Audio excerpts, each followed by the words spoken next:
Когда фермер нашел странные черные яйца, он задался вопросом, какое животное могло их отложить. Он начал присматривать за ними, и когда они вылупились, он настолько удивился, что начал плакать.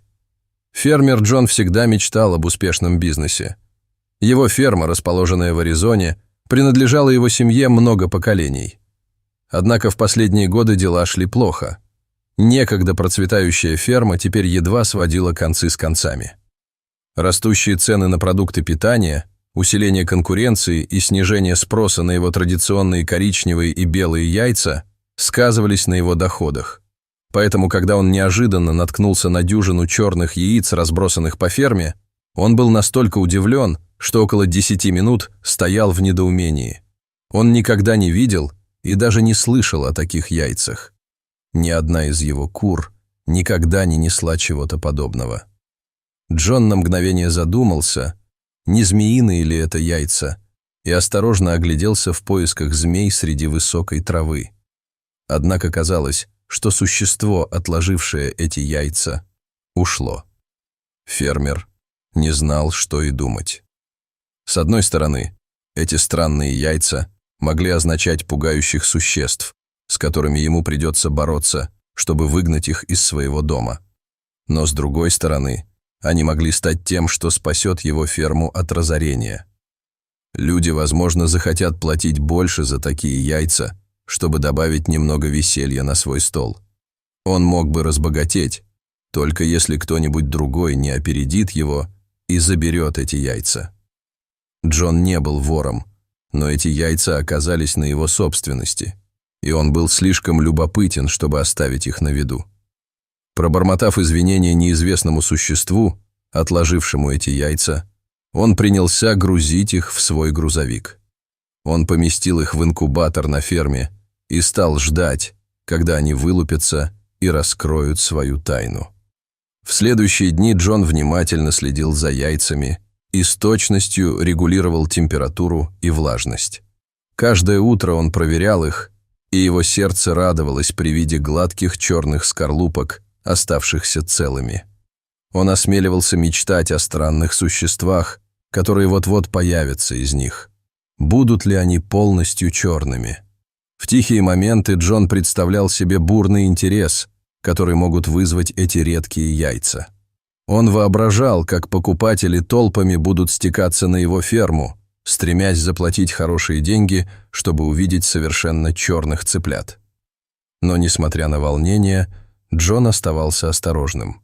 Он понимал, что до вылупления птенцов еще далеко. Дни тянулись, а мужчина с тревогой ждал, когда вылупятся яйца. Прошел ожидаемый срок вылупления, но никаких признаков жизни не было видно. Каждый день Джон проверял инкубатор, отчаянно надеясь увидеть трещины на скорлупках или услышать тихое попискивание цыплят, но яйца оставались неподвижными. Чем дольше он ждал, тем больше начинал сомневаться в себе. Не ошибся ли он, взяв эти яйца в дом? А вдруг они не принадлежали курам? Не подвергал ли он ферму в опасность? Сомнения закрались в его разум и подорвали его уверенность. Но, несмотря на растущую тревогу, он пытался сохранять надежду. Он убеждал себя, что эти яйца – дар судьбы, а не дурное предзнаменование. После ухода за яйцами Джон переходил к остальным делам на ферме, кормил и поил кур, чистил курятники и собирал обычные коричневые и белые яйца. Ферма все еще боролась за выживание, и ее потребности ложились на его плечи. Каждое дело казалось более трудным, и беспокойство о черных яйцах омрачало все, что он делал. Одним холодным утром Джон проснулся, чувствуя необычную слабость. У него сильно болела голова, и по телу ходил озноб. Он пытался преодолеть недомогание, но вскоре стало ясно, что он слишком болен, чтобы заниматься ежедневными делами. Непрестанные тревоги и бессонные ночи сказались на нем, и он слег, не в силах заботиться о ферме. Пока Джон лежал в постели, страдая от лихорадочного жара, некогда оживленная ферма начала приходить в упадок. Сорняки разрослись, курятники запустились, а кормушки опустели. Производство обычных яиц сократилось из-за отсутствия Джона, что сказалось на животных. Соседи перешептывались, обеспокоенные состоянием когда-то процветающей, а ныне приходящей в упадок фермы. Томас, давний друг и сосед Джона, первым решил действовать. Он решил наведаться на ферму и посмотреть, не нужна ли Джону помощь. Подойдя к дому, он увидел признаки запустения и понял, что случилось что-то серьезное. Томас постучал в дверь и обнаружил, что Джон едва может выбраться из постели. Поняв серьезность ситуации, Томас быстро взял все в свои руки, чтобы позаботиться о ферме, пока Джон не поправится. Томас ухаживал за курами, чистил курятники и следил за тем, чтобы животные были накормлены. Он даже обратился к другим соседям с просьбой помочь на ферме. Однако в своем ослабленном состоянии Джон забыл рассказать друзьям о таинственных яйцах в инкубаторе, и вскоре Томас с остальными соседями получили сюрприз, который им и не снился. Одним вечером, когда Томас заканчивал дневные дела, он услышал тихое попискивание, доносившееся из курятника. Сердце его дрогнуло, и он поспешил внутрь. Осмотрев ряды гнезд, он понял, что звук становится громче. Наконец он добрался до инкубатора и увидел движение внутри. Он был потрясен этим зрелищем и гадал, где же Джон раздобыл такие странные яйца. Он поспешил обратно в дом, чтобы рассказать своему другу, что таинственные яйца в его инкубаторе начинают вылупляться. Что же именно было внутри этих яиц? Джон лишь покачал головой, говоря, что пока не знает, но, несмотря на слабость, его глаза загорелись надеждой. Возможно, это был тот поворотный момент, которого ему так не хватало.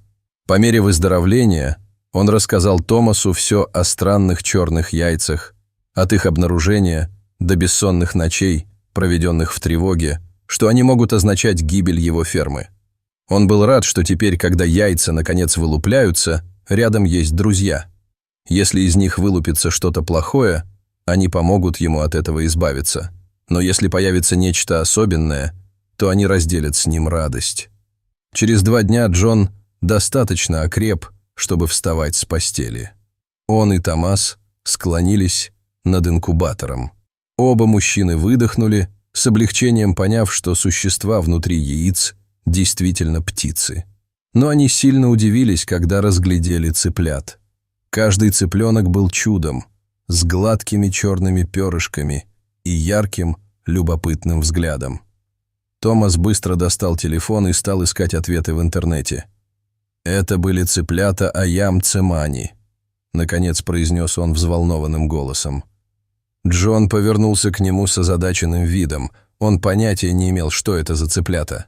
Рассмеявшись, Томас объяснил, что это исключительно редкая и востребованная индонезийская порода кур из-за их угольно-черной окраски, включая глаза, клюв и даже кости. Их яйца можно продать по баснословной цене, а люди наверняка будут платить просто за возможность увидеть этих кур. Он был почти уверен, что они решат все финансовые проблемы Джона, и не мог понять, как эти яйца оказались на его ферме. В этот момент Джона захлестнули эмоции. На глазах у него навернулись слезы, и он не пытался их сдержать. Он так упорно боролся и так много пожертвовал, а теперь, наконец, держал в руках обещание лучшего будущего. Вид редких и прекрасных цыплят принес ему глубокое чувство облегчения и радости. Его ферма была на грани краха, но судьба даровала ей шанс на процветание. Новость о необычных цыплятах быстро разнеслась по округе. Соседи, помогавшие во время болезни Джона, собрались на ферме, чтобы увидеть необыкновенных цыплят. Они изумлялись их темному оперению, и поразительная внешность вызывали восхищенные вздохи. Цыплята символизировали новое начало, шанс возродиться и вырасти. Наблюдая, как цыплята исследуют новый мир и клюют солому, Джон испытывал чувство удовлетворения, которого не знал многие годы. В последующие дни он тщательно ухаживал за цыплятами, стремясь обеспечить им наилучший уход. Он соорудил для них специальный вольер с обогревателями и свежей подстилкой, документировал их рост, вел записи об их развитии и поведении. Но вскоре Джон начал замечать нечто необычное в этих цыплятах. Их уникальные характеристики выходили за рамки потрясающей внешности. Цыплята были невероятно выносливыми. Они благополучно переносили условия, которые стали бы испытанием для других пород. Они росли быстрее и крепче, чем ожидал Джон, и демонстрировали жизнестойкость, выделявшую их среди остальных. Их перья были не просто черными, а обладали переливчатым блеском. При определенном освещении они мерцали зелеными и пурпурными отблесками, будто в их оперении жило волшебство. Джон тщательно документировал эти наблюдения. Он понял, что его стая удивительна даже среди редкой породы. Однажды к Джону нанес визит некий мистер Харрис, богатый инвестор, интересовавшийся редкими и экзотическими породами. Он услышал о цыплятах Джона и страстно желал увидеть их своими глазами. Мистер Харрис был сразу же очарован видом цыплят. Он восхищался их неповторимой красотой и отметил их впечатляющее здоровье и силу. Он повернулся к Джону, его глаза горели интересом. Он никогда не видел ничего подобного. Джон ощутил прилив гордости. Он согласился, что цыплята особенные, и объяснил, что вложил все силы в их выращивание. Мистер Харрис задумчиво произнес: «Я считаю, что эти птицы имеют значительный потенциал как для разведения, так и для привлечения специализированных рынков, готовых платить более высокую цену за их редкость и красоту. Позвольте сделать вам предложение». Он был готов инвестировать в ферму Джона, обеспечив необходимую финансовую поддержку для расширения и улучшения условий. Взамен мистер Харрис хотел получить долю будущей прибыли от продажи Аям Цемани. Это было щедрое предложение, которое обеспечило бы финансовое будущее Джона. Что важнее, оно гарантировало бы стабильность и рост его фермы.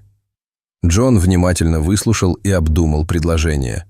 Это был тот шанс, которого он так долго ждал, возможность не только спасти свою ферму, но и вывести ее на новый уровень, о котором он и мечтать не мог.